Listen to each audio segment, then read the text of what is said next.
Hi, everyone, and welcome to the Silvates podcast. So on today's podcast, I have two very special people joining me. I've got Perez and John Peace, who are both teachers and serve as the education and youth liaisons on the LGBTQ plus committee. So by no surprise, what we're going to be talking about today is Gibraltar Pride, and that's Pride with a capital P. So thank you, John, and thank you, Paul, for joining me today. Thank you. Thank you. Now, the way we've never met, John, which I think is really special because we'll be able to sort of connect on this topic. But Paul and I have been friends for over 20 years, and Far too long. Because of that, John will literally have to keep the peace between us because we will bicker. So, Try my best. sit back and get some popcorn. So you both serve as liaisons on the LGBTQ committee. Now, this isn't something that I even knew existed until very recently. Is that something that you find that's quite common with people in Gibraltar? Do they know about you? John? Yeah, I think we are growing in notoriety, and I think there's a lot more people that are aware of us. Obviously, last year we had our first Pride event, which was a huge success, and I say that without sounding too egotistical. It genuinely was a huge success, and I think people are really realizing that we are there. But yeah, now and again, you realize that the people are not aware of it. So we are growing and we are developing, and yeah, but it's growing. That's fantastic. And like you mentioned, John, you had your first ever Pride in Gibraltar. Paul, what was that like for you, having experienced in Finland? Yeah, it was really, really lovely. It's the first time that I could see the community, the local community, really band together. There have been attempts to do prides in the past, but nothing on the scale that was done by the committee that I now form part of. It was fantastic. There was a lot of inclusivity. There was a lot of awareness. There was a mix of, a diverse audience, everyone from young children enjoying the spectacle that was going on stage. We had older generations joining in just to see what it was all about. And generally speaking, it was just really joyful. It was a day to celebrate. And I really love that you said that it's a day to celebrate, because that's what Pride means to so many people. It's a celebration. And so I wonder what people can expect now. So this is the second year you'll be running it or hosting it on the 24th. I wonder what people can expect from this year, John. Before I answer the question, I want to also reinforce what Paul also said. This is our, as a committee, this is our going to be our second Pride, but there have been events prior to us. But yes, this year, what can people expect? Slightly bigger, slightly better. We're going to have the same structure as last year. It's quite a traditional Pride in that sense. So we start very early in the morning. We're really very keen to make sure that it's a community event. And it's an event that's open to all ages and to all backgrounds and all identities. So in the morning, we've got a lot of charity stalls from Gibraltar. We've got different government agencies as well, there to provide information and services, and just to take part in the wonderful atmosphere. And following on from that, I think it's, Paul, you're going to correct me if I'm wrong, I think it's at 12:30. We're going to have some speeches from key speakers in Gibraltar, which will hopefully include the Chief Minister, which is the same as last year, and from all the different opposition parties, the Minister for Equality, the new Lord Mayor, who is brand new. I think it'd be her first speech of the year. And then after that, we have the usual parade, which goes down Main Street, which is going to be amazing. I don't want to say too much because I think people need to come along and see what we've got in store, because there is a surprise. So why is it important to have Pride, Paul? I think that the main purpose of Pride is to really draw awareness to a subgroup in society that's been ignored and kind of discriminated against for so many years. We've been persecuted. We've been through so much as a community. And I think that more and more with the luck that we have having social media, which does bring negative, but it also has bring a lot of positive. We've been able to come together and bond and kind of say, we won't stand for this anymore. And we've had to really join forces and kind of fight for many of the rights that now we kind of see as, well, we just hold as for granted, really. I think it's also a reminder of where we came from and where we're going. It's kind of like to take stock. It's a moment to stop, reflect on the past, and hope for the future, and enjoy that moment as well. And I think that's one of the most important things about Pride. Pride is not just a one-day event where we all get very merry and we have a massive party. It's still got the protest inside aspect to it. It's got the march, which we will be going straight down our main street, which is obviously the local high street here. And we're going to kind of bring awareness to everything that we seem to have to hide part of the time. Like throughout the year, we seem that we have to kind of almost dampen our light, our spirit, seeing as it's such a small community. Sometimes we're at risk of discrimination in public or anything like that. And it's kind of like saying, this is our moment and we're allowed to enjoy it and bask in that light. That's really beautiful. And I saw you just nodding along there, John. I don't know if you wanted to add anything to that. Yeah, I think, like Paul said, sometimes we can take for granted that even in somewhere like Gibraltar, where we were a little bit behind in terms of law and legislation, we can take it for granted that, you know, we do have a lot of the liberties and laws protecting us, but in reality, it's not always followed by society, and there are also a lot of instances in our daily lives where we are discriminated against. We do face prejudice, even if it's low level. And I think it's really important that we have a day where we can go out and just be ourselves, be surrounded by our tribe, and show the rest of the community that we are demystify it. We are not what some members of the community think we are. That we are just part of the community, and we are here to stay. So I think it's a really good chance just to celebrate the strength of our community, and also, you know, on a personal level, I know that a lot of people, Pride is the one day of the year where they really do let loose and they express themselves, and I think that's really important to do at least once a year, if not more. And what an important message to sort of convey to younger people and older people as well, but just to those future generations who, I suppose, when we grew up, Paul, in Jib, like, we didn't have anything like that. We weren't given opportunities to showcase people like us and like, you know, just really big displays of that, and how important that could be for the next generation and the generation after. Absolutely. We never had those opportunities. We never had that that visual representation of our community in any way.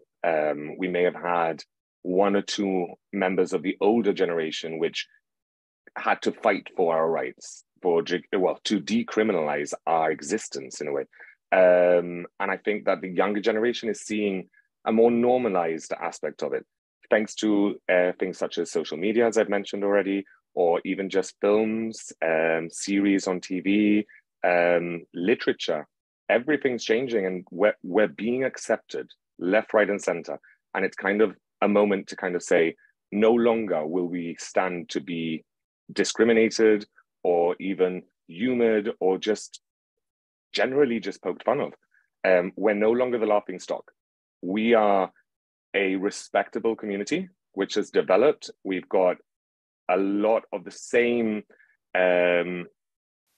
sort of characteristics as normal cisgendered heterosexual persons out there, and we're allowed to give back to our community and give back to the wider community of Gibraltar as well.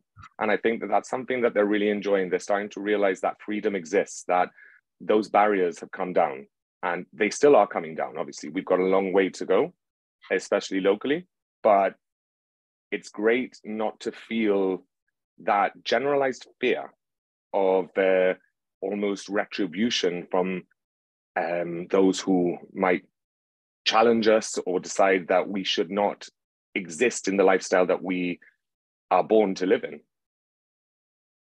It's quite interesting sometimes. It is. And these aren't necessarily always conversations that other people get to have or are having. So I really love that we're able to do this and just put it out there for people to listen to, quite literally. You've both hit on like legislation and things like that. I wonder if either of you could talk me through where sort of Gibraltar's at in terms of sort of legislation, in terms of rights, in terms of what's the history in Gibraltar been like up to now? So we're quite lucky that recently we've been taking on a little bit of a side project where we're trying to record the history that we're missing. We have a local history in Gibraltar of gay rights and activists and decriminalization and laws that are passed to kind of allow us to finally exist. And we've been putting it together, and we're currently still in the process. But I can say that this year marks the 30th anniversary of decriminalization for homosexuality in Gibraltar, which is quite a large feat. For such a small community, we were still very much behind, and we're still striving to get ahead. Obviously, that was in 1993. In 2013, the Equals Opportunity Act passed, and that basically bans any form of discrimination on sexual orientation, especially within employment. And in 2014, we were allowed to, Gibraltar passed the law after a small referendum for Civil Partnership Amendment Act, where basically we were now allowed to register as civil partners, and we could actually go through that process. Later on, a few years later, the Civil Marriage Act was amended as well, and that allowed us to have same-sex marriage legally. And it was quite a landmark moment because within ex-British colonies and the wider British community, Commonwealth, as we'd say, we are a minority still. There's many places within the Commonwealth that still haven't legalized these aspects. It's still criminal to even exist as a homosexual or part of the LGBTQ+. And it's something that we're developing. Obviously, we still have a long way to go. We're still looking to have the amendment placed in so that we can have gender change on official documentation. That's one which we are trying to look into recently. And we also have other services that we're looking for, not just legal aspects, but we are looking to promote our local trans groups which exist. And we've only just recently started to promote aspects of the trans medical area in our health service, which is fantastic. We do have a large community of trans persons, and they're now becoming quite vocal. I think that they're quite brave, and they're changing the culture in quite a large and fast pace. And this is something that we needed. Like, we have so many things that have been happening in the last 30 years, and we should be celebrating that. And that's why, especially this year, the theme of Pride has been quite important. So it's, we're not looking for acceptance. We're looking for, actually, I'll let John say it because I've just gone blank for a moment. Yeah. The theme for this year that we are really trying to push is acceptance, not tolerance, because the language in the past has been that we should tolerate each other's differences, but the connotation of that is okay, I understand that you're gay or you're trans, and I'll tolerate that. I'll let it happen. I'll let you exist. But what we're trying to promote now is a society that is a lot more empathic and tries to understand what it's like to be a gay person, a trans person, and an LGBTQ plus person. So that is our theme. I love that. And I wonder, John, then, how does Gibraltar compare to other countries like the UK, for example, in terms of development and culture and tolerance and acceptance? How does it compare? Well, I'm actually from the UK originally. I've been in Gibraltar for 9 years. So I guess I have got an insight into how it is different. I came to Gibraltar 9 years ago. You could, at that point, you could feel the difference. I came to Gibraltar very open. I was very confident, and I would just say to people, I'm gay, I've got a husband. And I could see on people's faces, they were not used to someone just openly saying it with such boldness. And I think that's a big difference, because in the UK, I think generally, it's quite normal to just be quite open about your sexuality. I think Gibraltar in the last 9 years has, the time that I've been here, it's changed quite a lot. I can see people's attitudes are changing. People are just becoming, like I've just said, they're more accepting, and they're more willing to try and ask questions and find out about LGBTQ issues, plus issues. But I just do think maybe there's that little bit of a resistance. The problem with Gibraltar is not the problem, but the nature of Gibraltar is it's a very small place. I know Paul will agree. It's what you do is very quickly known before you've done it. Or whatever you've said, people know. So it's a small community. So one person's voice is heard very quickly. And so if you've got a very small group who are not accepting, then it can actually have quite a big impact. So I think that makes Gibraltar quite a specific kind of place. Yeah. And I suppose, Paul, having grown up in Gibraltar, you're a Gibraltarian, you're Janito through and through. What kind of changes have you seen over the course since your life, I suppose? That makes you sound very old. You're not, I promise. Well, I'm quite proud to be in my 30s. I am quite lucky to have been born within this time period in which the change has happened.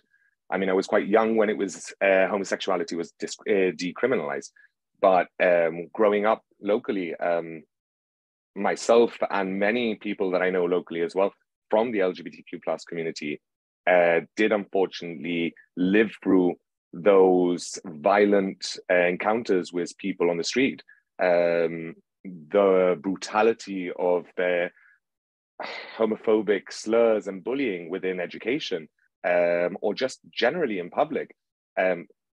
Actually, people seem to have acknowledged that I was LGBTQ plus well before I even knew myself. So that unfortunately was one of those things.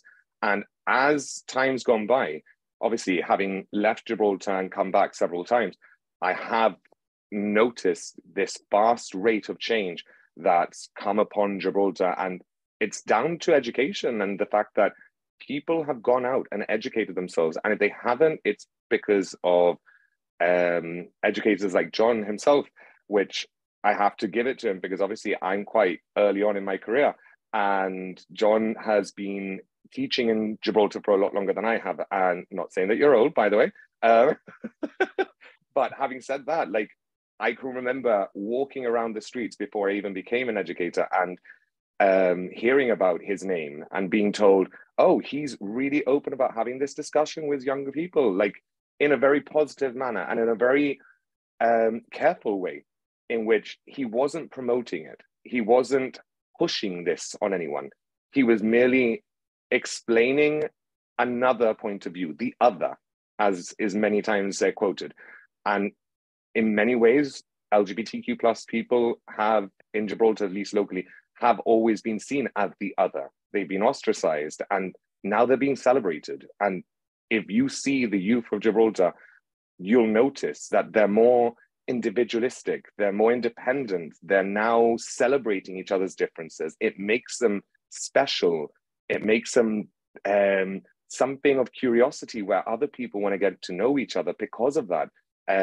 It's quite impressive. It's something that I wish I would have grown up in, but I do value the fact that I've been able to observe it. And I think there's something beautiful about that. Obviously, there have been many people that have been involved in this, and many organizations, such as the Youth Service has been one of them, that have really accepted and promoted our existence rather than deny us and kind of vilify us. They've celebrated us within their services always. And there's many other organizations like this that are still doing hard work today. And that's what we need more of around the world, really, not just locally. I agree with you, Paul. I think what you see in Gibraltar now is all organizations are embracing and accepting LGBTQ plus people and issues. And that comes from government. So I think there's a lot of government departments, not just the Department of Equality, but across the board, they're all embracing this. That is possibly thanks to the political party that's been in power for a while. But I also think it's just a cultural shift. And I think there's a lot of companies as well, because of the influence of Britain and of Europe and a lot of legislation of, I would say, America, but perhaps don't want to talk about that too much. Maybe that's another podcast. Another podcast, yeah.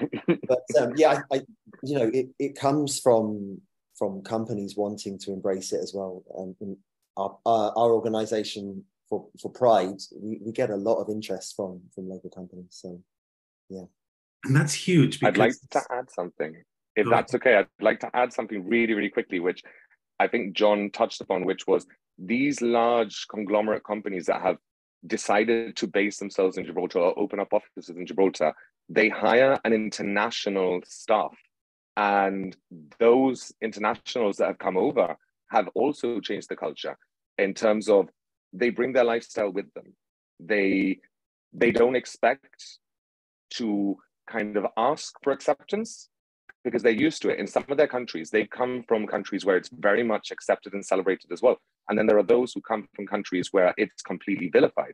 So they've come to this one tiny little place at the bottom of Spain, obviously, and they've decided, you know what, this is the right place for me to express who I am and celebrate who I am, regardless. And that changed the local culture as well. I think with the introduction of so many internationals and so many transitory people as well, visitors and tourists, the culture was almost pushed towards it. And I think that was the luckiest moment we could have had.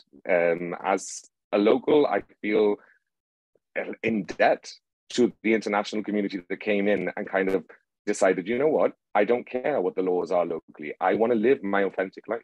And I think that's something that we have to give thanks to all these international companies that really brought it through. And obviously the local companies, because there's always been a good amount that have really pushed it forward and tried to promote it and, you know, protect the LGBTQ plus. Yeah, absolutely. And one thing you said earlier, Paul, was, you know, the youth nowadays tend to celebrate each other's differences. And I remember growing up, you know, we went to the same schools, different years, we were all in the same school, and how bullied some of us were for those differences, you know, whether it was the color of your skin or the way you moved or how masculine or effeminate you were, you know. I so appreciate that shift now to that celebration rather than that persecution of differences. And I think that's a huge shift that we're seeing, I think not just in Gibraltar, but everywhere as well. Absolutely. Yeah. I think it's one of those things where it's like you'll always have a certain group in the community or in society that will have to struggle at first in order to be fully accepted. And I believe that obviously we were the last of a generation that had to struggle through that. And now looking at, let's say, educational establishments, they're so accepting. And it's not that they're promoting the lifestyle, it's that they're accepting it and allowing it to be visualized, like to have a visual representation. At the same time, we also have a lot more role models nowadays, which helps. As I said, internationally, we see a lot of these role models that these young people who have grown up and feel like they are or are fully accepting of their own selves, and they are LGBTQ plus or not even, they now look at that and say, this is normal. It's all been so easily normalized over time. Mm-hmm. I'm finding that there's a lot more people, I don't know if you both agree, a lot more people are starting to say, I'm fed up with having to label people. We shouldn't have to label people anymore. We are fully accept. People are saying, we accept, and we just accept who people are. And there's kind of almost, I think around the corner, there's a kind of rejection of needing something like pride. I hope we never get rid of pride, obviously, but people are starting to say, we are who we are. And I'm hoping that we get to a point in our development as a society that it genuinely is the case that we can just be who we are. Yeah. And I love that you said, sort of this normalization of appearances or behavior from even people who aren't affiliated with the LGBTQ plus. I always get that wrong, so I'm so glad I'm going to keep that in.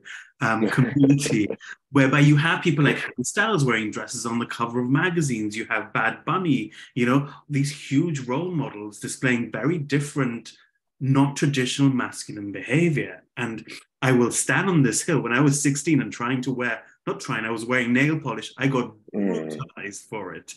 And now, everyone's wearing nail polish. I was just trying to copy AJ from the Backstreet Boys, but I will stand on that hill. It didn't suit you, though. Sorry. Or we celebrate our differences, so you're not listening. Within reason. No, I'm joking. Sorry, I had to. I've been bullied by Paul for 20 years. This is very mild. Out of love. I wonder, John, then, what changes as the committee are you sort of working towards or actively looking to sort of move towards in the future? Like Paul mentioned earlier, that there are some legislation and law that we would like to start to push forward, specifically in relation to trans rights and to gender and identity of gender. So there is that struggle to go through.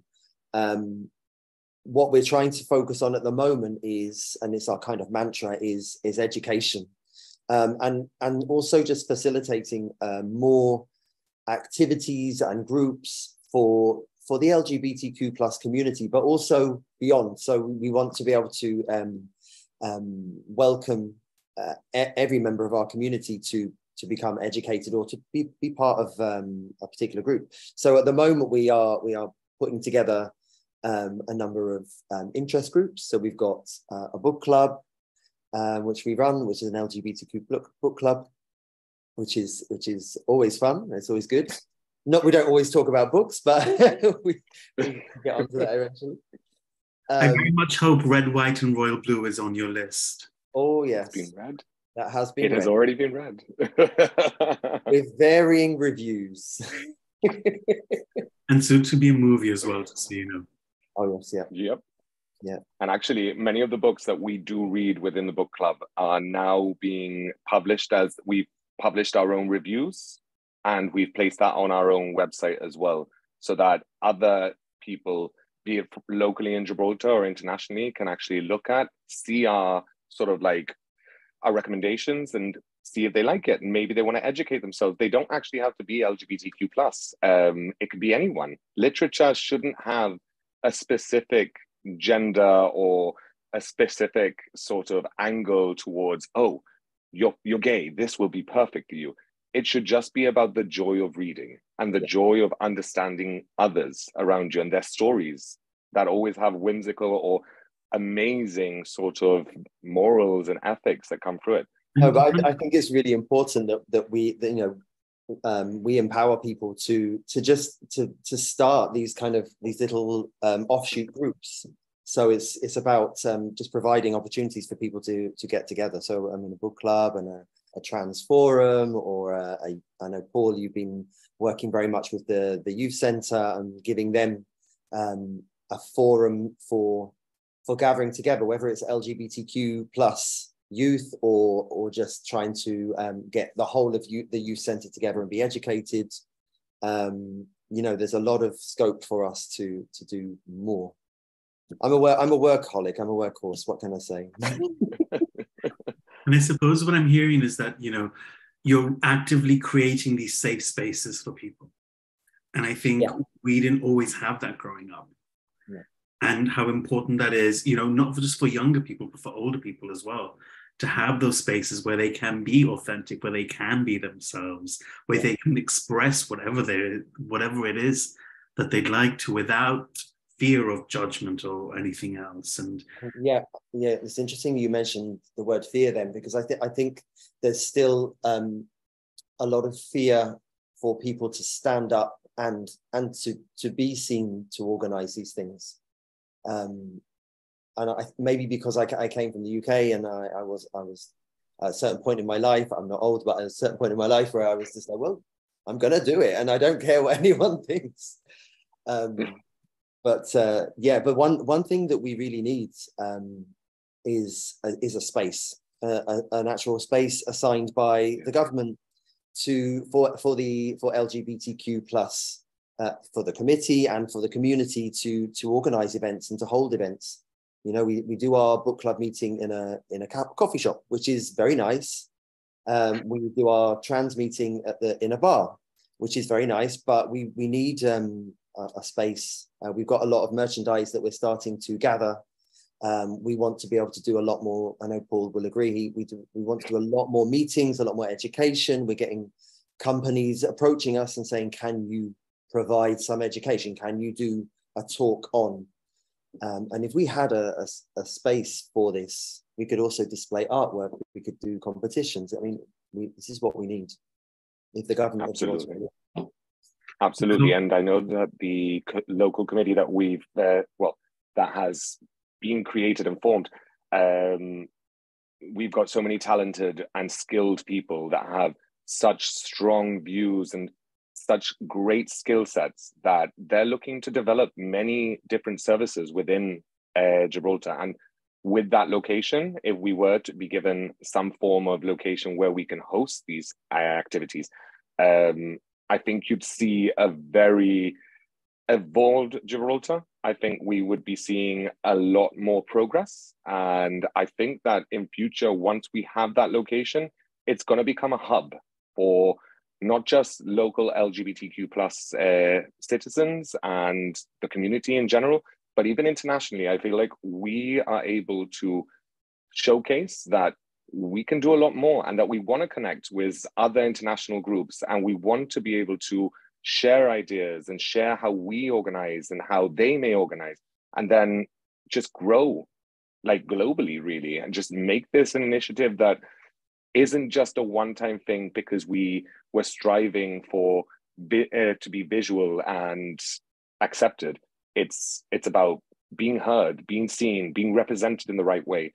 And there's a lot still to do, but the committee that I've been fortunate only a few months ago to join have the skill set to do that. And they're going to change a lot of the local society, like it or not.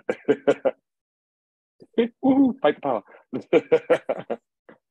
And I suppose from a personal note, what I want to learn from, you know, the space that you want to create, from this committee that you've curated, is the local history. Because I don't know, you know, anything about local history in Gibraltar when it comes to sort of the LGBTQ community.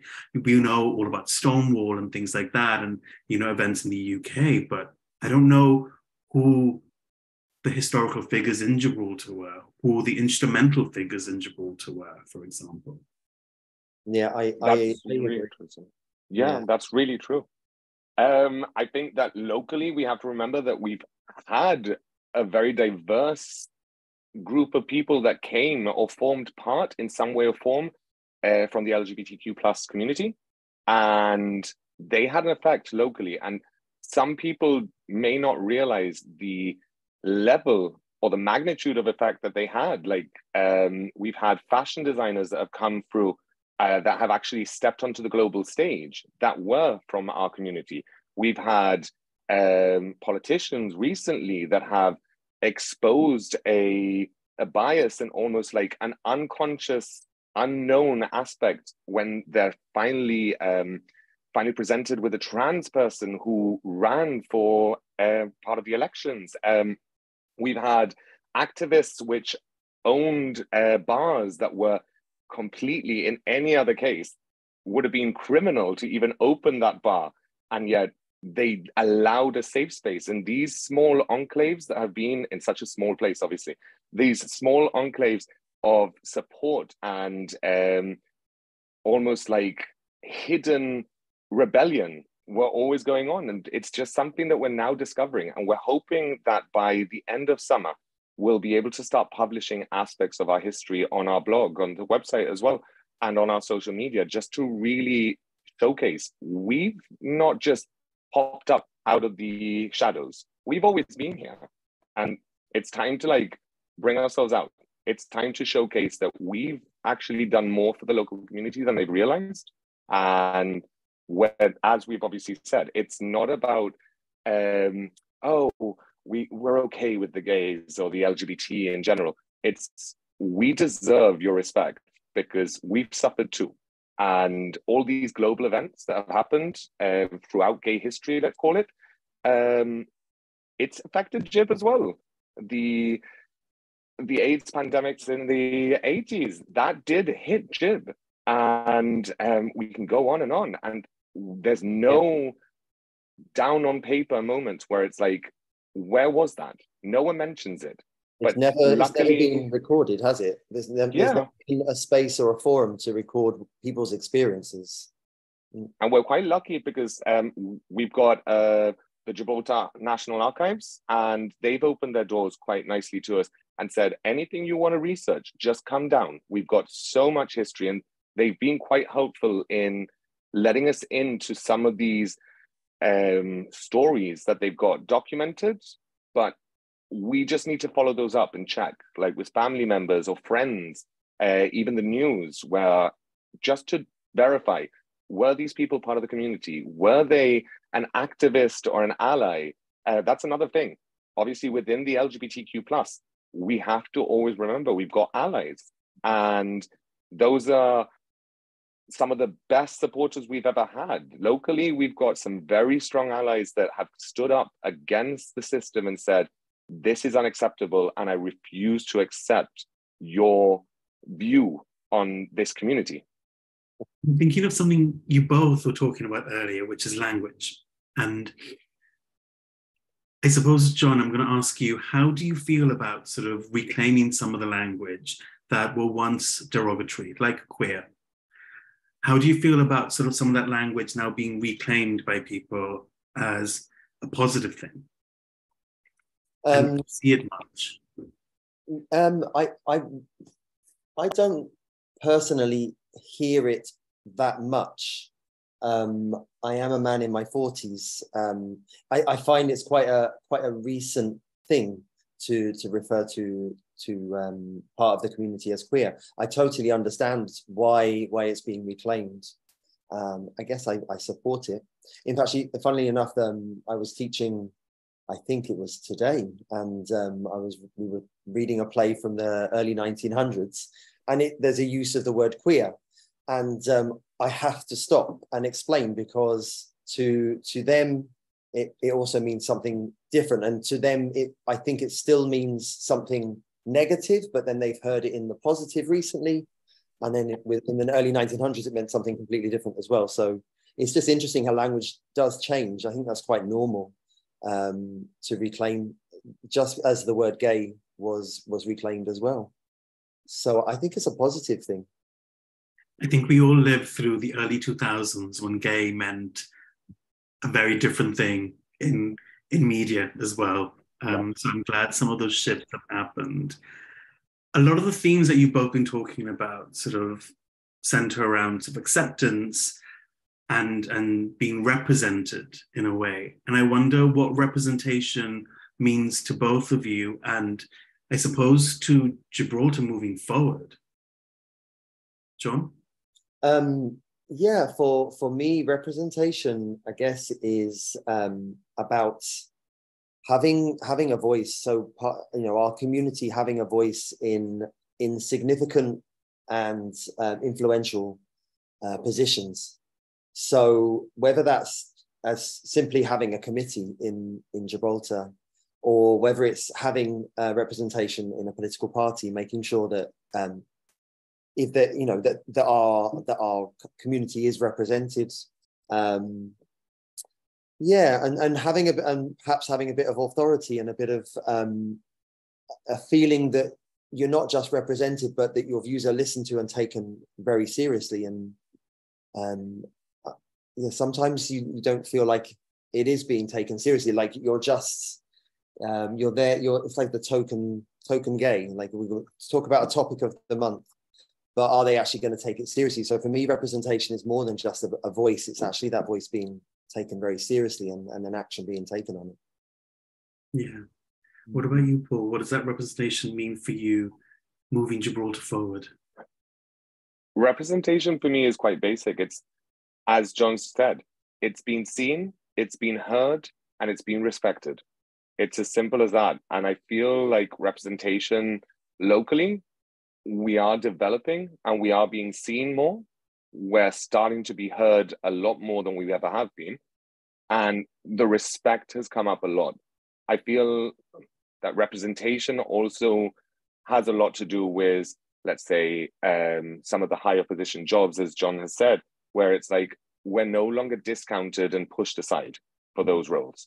We're now being seen as human. And what we offer is our skill set. Our sexual orientation and gender should not come into it. And I think that's one of the things that LGBTQ plus community, at least locally, is striving for. We are not just a label, as John has said as well. I feel like I'm repeating a lot of things that John has said. Well, he said a lot of wise things. He is a very wise person. This is why I keep friends with him. It's worth having him around. The OG. The OG. But it's true. Representation is just mainly, it's about being seen, heard, and respected. That's what it means to me. And we're finally getting there. We're a step closer every time. I can't wait to see all the photos and the videos from Pride. I can't be there physically, and I'm very sad about that. But I can't wait to see what you all have created, because it's a celebration, like you said. And I'm really looking forward to it. It's going to be good. Definitely. It's going to be insane. We've got some really good acts. We've got some drag performers, singers, DJs, comedians. We've got dance as well, dancers coming on stage. And we've got maybe one famous Rue girl from the UK coming over as well. So it is definitely worth coming over. And if you can't be here this year, I guess you'll just have to make a note for next year. I saw John's face and I felt like he was going to give it away for a second, but you kept tight-lipped about the special surprise. I thought we were going to get an exclusive, John. Well, I think we are allowed to say now, aren't we? It's because for so long we had to be tight-lipped that we've got this drilled into us now. So true. Would you like to make the honors, John? Please do. Well, if you are a follower of UK Drag Race, we're getting one of the past. I'm going to say finalist. Am I wrong? I believe she was. Cheryl Hole. That's huge. Amazing. Oh yes. Huge. Oh my God, that's amazing. And last year we had Scarlett's Harlot, so Scarlet Harlot was amazing. Was really, really good, but. We're hoping that Cheryl Hole can top that. I'm sure if anyone can do it, if anyone can top a hole.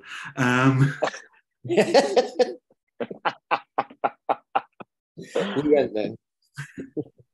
It's fine. So just remind people when the events are starting, what date, and where they can find more information. John, would you like to have the honors? So the event is on the 24th, Saturday, the 24th of June. It starts at 10 o'clock. It goes on until 11 o'clock. There's also a post-Pride party. So yeah, in Casemates in Gibraltar. And we are also going to hopefully be live on local radio as well. And Paul, where can people find more information about the day and the events? So they can find more information on the events on the day and just generally events that go on within the LGBT community in Gibraltar on our website, which is www.gibraltarlgbtq.com, and our social media as well. If you just search up Gibraltar LGBTQ plus or the charity True Colors, you'll find all our social media platforms. They're all linked on the website as well. And we do update constantly, and we're still developing the website, but there's a lot of information on there with a lot of helpful resources that we're developing and just general fun stuff. Brilliant. Thank you so much, both of you, for your time and for giving us just a snapshot into Gibraltar, which some people around the world might not be aware of. So thank you both. Thank you for the space. Thank you.